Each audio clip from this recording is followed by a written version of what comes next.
A lot of times you say that meditation can be done with open eyes. This is something, strange for me. What is meditation? Absolutely no thinking.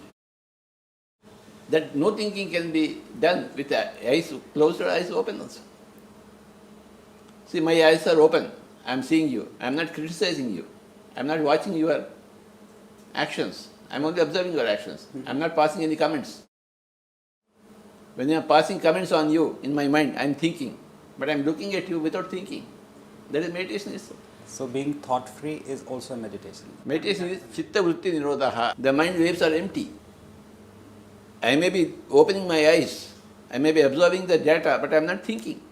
I am not commenting on them. I am not judging them. That judgment is very, very wrong.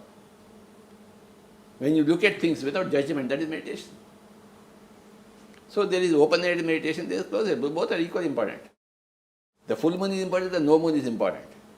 In both times you must be in a meditative state. In the beginning, you close your eyes to get into meditation state. Afterwards, when you become perfect in getting into meditation state by closing eyes, then you start beginning meditation state in your open eyes.